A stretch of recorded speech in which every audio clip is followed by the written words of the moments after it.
नमस्कार मित्रांनो, घरकुल योजना 2025 मध्ये जे वाढीव अनुदान दिले जाणार आहे, हे अनुदान कसे मिळणार या संदर्भात राज्य सरकारच्या माध्यमातून एक नवीन शासन निर्णय घेऊन त्यामध्ये स्पष्टपणे सांगण्यात आलेलं आहे। 50,000 रुपयांची जी वाढ करण्यात आली आहे ती कशा पद्धतीने मिळणार याबद्दलची पूर्ण माहिती आपण या शासन निर्णयामध्ये समजून घेणार आहोत। मित्रांनो, हा एक महत्त्वपूर्ण शासन निर्णय आहे। व्हिडिओ जेव्हा संपेल तेव्हा जास्तीत जास्त मित्रांपर्यंत नक्की शेअर करा। केंद्र पुरस्कृत प्रधानमंत्री आवास योजना ग्रामीण टप्पा 2 सन 2024-25 ते सन 2028-29 अंतर्गत लाभार्थ्यांना देण्यात येणाऱ्या अनुदानात राज्य हिश्श्यातून 50,000 रुपये इतकी अतिरिक्त वाढ करण्याबाबत महाराष्ट्र शासन ग्रामविकास विभागांतर्गत हा शासन निर्णय घेण्यात आलेला आहे। पूर्ण याबद्दलची माहिती आपण यापूर्वी जाणून घेतलेली होती। आता या व्हिडिओमध्ये आपण जे 50,000 रुपये वाढीव अनुदान दिले जाणार आहे, हे अनुदान कशा पद्धतीने मिळणार आहे, यामध्ये कोणकोणत्या योजनेचा समाविष्ट करण्यात आलेला आहे हे समजून घ्या।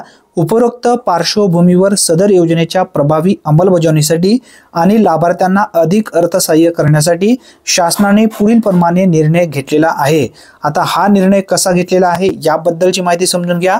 केंद्र पुरस्कृत प्रधानमंत्री आवास योजना ग्रामीण टप्पा 2 तसेच विविध राज्य पुरस्कृत ग्रामीण घरकुल योजने अंतर्गत सन 2024-25 मध्ये प्राप्त उद्दिष्टामधील मंजूर घरकुल लाभार्थ्यांना देण्यात येणाऱ्या अनुदानात राज्य हिश्श्यातून 50,000 रुपये एवढी अतिरिक्त वाढ करण्यास मान्यता देण्यात येत आहे। किती वाढ करण्यात येत आहे? 50,000 रुपयांची रक्कम यामध्ये वाढ करण्यात आलेली आहे, असा उल्लेख यामध्ये करण्यात आलेलं आहे। आता हे 50,000 रुपयांचे जे अनुदान आहे हे कशा पद्धतीने मिळणार आहे याबद्दलची माहिती समजून घ्या। 35,000 रुपये अनुदान हे घरकुल बांधकामासाठी दिलं जाणार आहे, असा उल्लेख या ठिकाणी करण्यात आलेला आहे। म्हणजे 35,000 रुपये तुम्हाला कशासाठी मिळणार आहेत? घरकुल बांधकामासाठी दिलं जाणार आहे। यामध्ये ही जी वाढीव रक्कम या ठिकाणी 35,000 रुपये 50,000 रुपयांपैकी घरकुल बांधकामासाठी दिली जाणार आहे। आता उर्वरित या ठिकाणी जे 15,000 रुपये आहे हे कशा पद्धतीने मिळणार आहेत याबद्दलची माहिती समजून घ्या आणि हे कशासाठी दिले जाणार आहेत 15,000 रुपये हे सुद्धा समजून घ्या। आता यामध्ये सांगण्यात आलेलं आहे 15,000 रुपये इतकी अनुदान हे प्रधानमंत्री सूर्यघर योजनेतून छतावर 1 किलोवॅट मर्यादेपर्यंत सौर ऊर्जा यंत्रणा उभारणीकरिता केंद्र शासनाकडून मिळणाऱ्या अनुदाना व्यतिरिक्त अतिरिक्त अनुदान अनुदेय राहील, असा सुद्धा उल्लेख यामध्ये करण्यात आलेला आहे।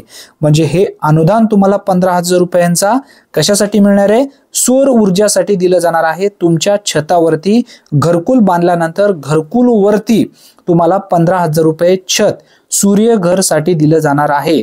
म्हणजे इथे सूर्य ऊर्जा उभारण्यासाठी दिलं जाणार आहे, असा सुद्धा उल्लेख यामध्ये करण्यात आलेला आहे।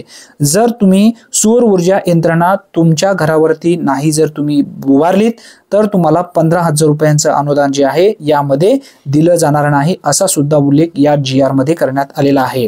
आता तुम्हाला समजून आलेलं असेल जे 50,000 रुपयांचे अनुदान या ठिकाणी राज्य सरकारच्या माध्यमातून घरकुल योजनेमध्ये वाढीव दिले जाणार आहे, हे कशासाठी वाढीव दिले जाणार आहे? यामध्ये 35,000 रुपये घरकुल बांधकामासाठी दिलं जाणार आहे आणि 15,000 रुपये जे आहे सौर ऊर्जासाठी तुमच्या छतावरती उभारण्यासाठी दिलं जाणार आहे। आता हे समजून आलेलं असेल घरकुल अनुदान जे वाढ करण्यात आलेलं आहे यामध्ये 35,000 रुपये कशासाठी आणि 15,000 रुपये कशासाठी, हे कसे मिळणार याबद्दलची माहिती आपण या शासन निर्णयामध्ये समजून घेतलेली आहे। हा जर शासन निर्णय तुम्हाला पाहिजे असेल तर टेलिग्राम ग्रुपवरती मी पाठवेन, त्या ठिकाणी तुम्ही पाहू शकता। धन्यवाद, पुन्हा भेटूया, तोपर्यंत जय हिंद।